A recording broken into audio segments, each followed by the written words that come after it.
नमस्कार, मी सुवर्णा माटेगावकर। माझ्या YouTube चॅनलवर तुमचं सगळ्यांचं हार्दिक स्वागत। आज मी तुमच्याशी एक पदार्थ शेअर करणार आहे जो कोकणी पदार्थ आहे। त्याच्याशी माझ्या लहानपणची एक आठवण निगडित आहे। मी जेव्हा लहान होते तेव्हा माझ्या काका काकू बरोबर आई बाबांबरोबर मी कोकणात आमच्या गावी जायचे। त्या गावाचं नाव होतं अंजरले। तर अंजरल्याला माझे आजी आजोबा म्हणजे चुलत आजी आजोबा राहायचे, काका काकू राहायचे आणि आजी मला खूप वेगवेगळे पदार्थ, कोकणी पदार्थ स्पेशली खाऊ घालायची। त्यातला एक पदार्थ म्हणजे घावन। तर ते घावन आज मी तुमच्याशी शेअर करणार आहे आणि त्याच्याबरोबर त्या पद्धतीने केलेली जाणारी एक चटणी। तर आपण आता त्या पदार्थाचं साहित्य काय आहे ते बघूया। आता घावन आणि चटणी असा हा पदार्थ असल्यामुळे ते सगळ्यालाच लागणारं जे साहित्य आहे ते मी तुम्हाला दाखवते। आधी घावनाला काय लागतं ते मी तुम्हाला दाखवते। तर हे मी बोल घेतलेला आहे। आता ही 1.5 वाटी तांदूळाची पिठी आहे। ही नॉर्मल कुठल्याही दुकानामध्ये जी पॅकेटमध्ये मिळते ती घेतलेली आहे तांदूळाची पिठी। मीठ लागणार आहे आणि पाणी लागणार आहे। हे फक्त घावनाला एवढंच साहित्य लागतं। त्याच्यानंतर जी चटणी आपण करणार आहे त्या चटणीसाठी मी हे मिक्सरचं पात्र आणलेलं आहे। कोथिंबीर आपल्याला लागणार आहे। हे पंढरपुरी डाळ असतं ते मी घेतलेलं आहे, साधारण पाव वाटी। त्याच्यापेक्षा थोडे कमी मी शेंगदाणे घेतलेले आहेत, हे भाजून घेतलेत आणि थोडे भाजलेत अगदी। त्याच्यानंतर पाव वाटी खोबरं घेतलेलं आहे, ओलं खोबरं। थोडी साखर लागणार आहे चवीला। त्याच्यानंतर मीठ लागणार आहे। एक अख्खी मिरची मी चिरून घेतलेली आहे। आलं लागणार आहे। जिरं साधं जे असतं ते लागणार आहे। लिंबाचा रस मी अर्धा लिंबाचा पिळून घेतलेला आहे तो आहे आणि लसणीच्या 3-4 पाकळ्या आहेत। आता हे जे साहित्य आहे हे फोडणीसाठी आहे। ही फोडणी आपल्याला चटणीवर घालायची आहे। त्याच्यासाठी कढीलिंब, उडदाची डाळ थोडी, हिंग आणि तेल आहे। तर आता आपण आधी घावनाचं जे पीठ आहे ते भिजवून घेऊया। आता आपण ही जी तांदूळाची पिठी आहे ही या बोलमध्ये घातली मी। याला साधारण पुरेल असं एक अगदी थोडंसं मीठ घातलंय, 2-3 चिमूट घातलंय। आता आपल्याला हे आधी मीठ मिक्स करून घ्यायचं आणि याच्यामध्ये पाणी घालायचं।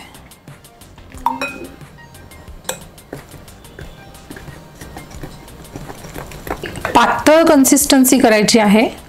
हे बघा, कारण हे कसं होतं ही आपण हे जेव्हा याला स्टँडिंग टाइम देतो म्हणजे मुरवायला ठेवतो, ही पिठी एक 10 मिनिटं ठेवायची असते भिजवलेली, तर ती थोडीशी फुगून येते।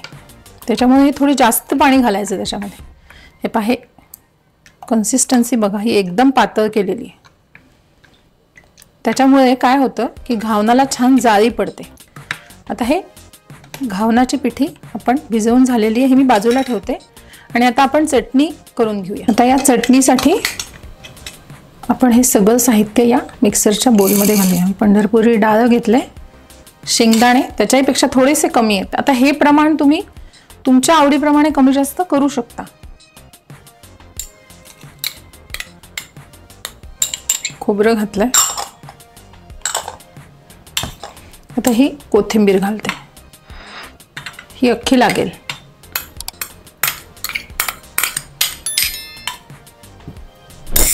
मिरच्या घालते, ही एकच मिरची घेतली, आमच्याकडे खूप तिखट नाही खात कोणी, त्याच्यामुळे एकच मिरची घेतली। आलं घेतलंय, लसणीच्या एक 4-5 पाकळ्या घेतल्या, साखर, लिंबाचा रस, जिरं घातलंय आणि आता या सगळ्याला साधारण चव येईल असं मीठ घालायचं आहे आपल्याला। थोडंसं आधी हे आपण कोरडं काढून घेऊया आणि मग याच्यात पाणी घालून याची चटणी करून घ्यायची। तर आपण आता याचं मिक्सीमधनं काढून घेऊया। ही चटणी आपली झालेली आहे। हे बघा किती छान रंग आलाय। तर ही मी या सटामध्ये काढून घेते।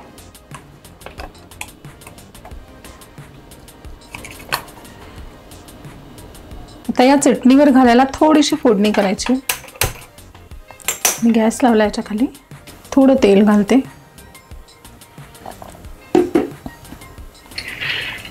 ॲक्च्युली ही चटणी तुम्ही अशी पण खाऊ शकता विदाऊट फोडणी, पण फोडणी घातली की जरा आणखीन छान लागते त्याची टेस्ट, म्हणून मी फोडणी घालते त्याच्यावर। तर आपण मोहरी घालूया,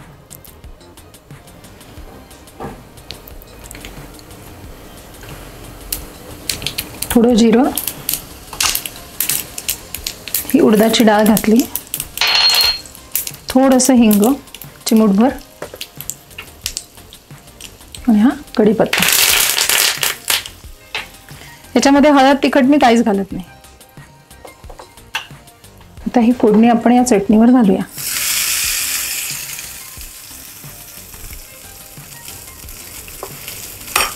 छान दिसते बघ.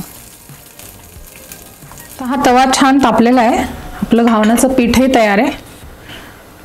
हे जर तुम्हाला थोडं घट्टसर वाटलं तर तुम्ही त्याच्यात पाणी ॲड करू शकता. म्हणूनच मी थोडं सुरुवातीलाच पाणी जास्त घातलं होतं. आता आपण या तव्याला थोडंसं तेल लावून घेऊया.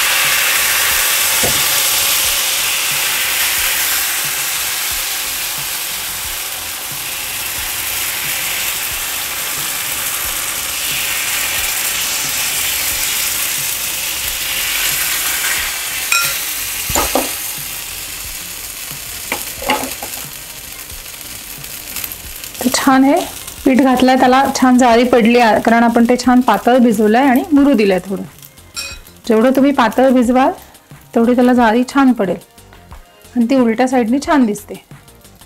खूप सिंपल रेसिपी आहे ही आणि खूप पटकन होण्यासारखी आहे. म्हणजे तुमच्याकडे अचानक जर पाहुणे आले, पोहे करायला सुद्धा तेवढा वेळ नसला तर अक्षरशः 5 मिनिटात हे घावणाचं पीठ भिजून होतं आणि चटणी पण 5 मिनिटात होते. ह्याच्यावर तुम्ही झाकण पण ठेवू शकता, पण मी ठेवत नाही कारण की ते तसंच छान लागतं. जास्ती एका साईडनी सॉफ्ट आणि दुसऱ्या साईडनी कुरकुरीत. ह्याच्यामध्ये काही जण बारीक रवा पण घालतात, तोही छान लागतो, पण मी ते घालत नाही कारण घावन म्हटलं म्हणजे फक्त तांदूळाची पिठी तीच जास्ती छान लागते.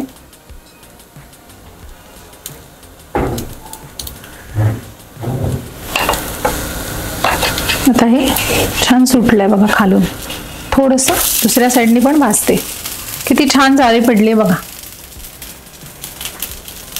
एक्स्ट्रा तेल आपल्याला वरून टाकावं लागलं नाही. जे मी आधी तव्याला लावलं होतं तेवढंच पुरेसं आहे. आणि ही खूप जास्ती कुरकुरीत करायची नसतात कारण ही मऊसरच असतात घावणं.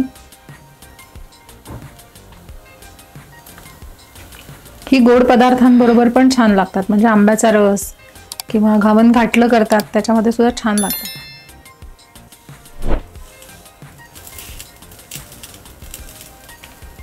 तर हे झाले, हे मी प्लेटवर काढून घेते. बघा छान लुसलुशीत झालं आहे बघा. असंच अजून एक करून घेते.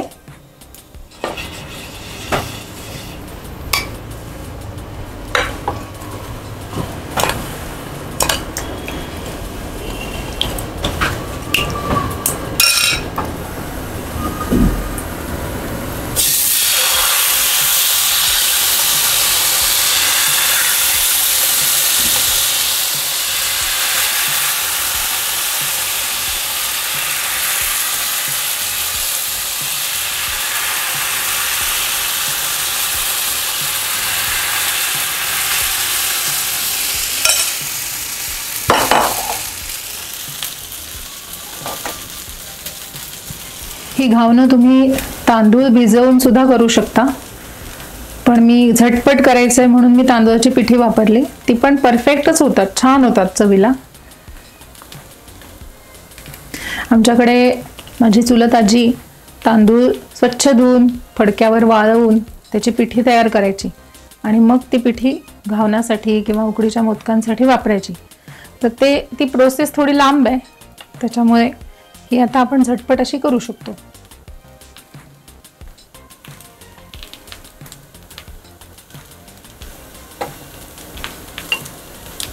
तर हे झालंय का बघू. येस, झालेलं आहे. थोडं उलटवते थोडा वेळ.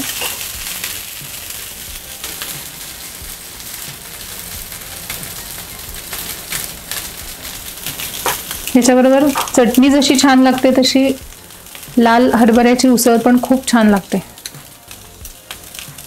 किंवा मसुराची उसळ सुद्धा घावनाबरोबर खूप छान लागते.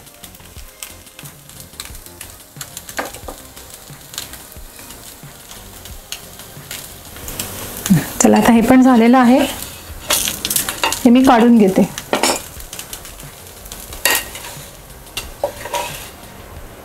बघा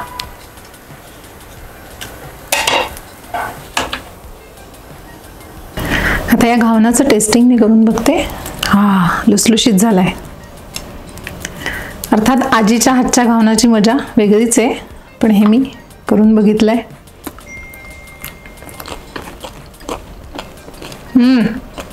छान झालाय. सॉफ्ट पण आहे, कुरकुरीत पण आहे, आणि चटणी खूप छान आहे. साधी आहे, खूप तिखट नाही आहे. एक कम्फर्ट फूड म्हणून हे तुम्ही नक्की नाश्त्याला करू शकता, ब्रेकफास्टला. आजीची आठवण ताजी झाली. खूप सुंदर बनवायची ती. हे अजून एक घास मला घ्यावाच लागेल. तुम्ही ही घावनं नक्की करून बघा, खूप फास्ट होतात. आणि तुम्हाला माझ्या जर रेसिपीज आवडत असतील तर माझ्या चॅनलला लाईक करा, शेअर करा, सबस्क्राईब करा. थँक्यू.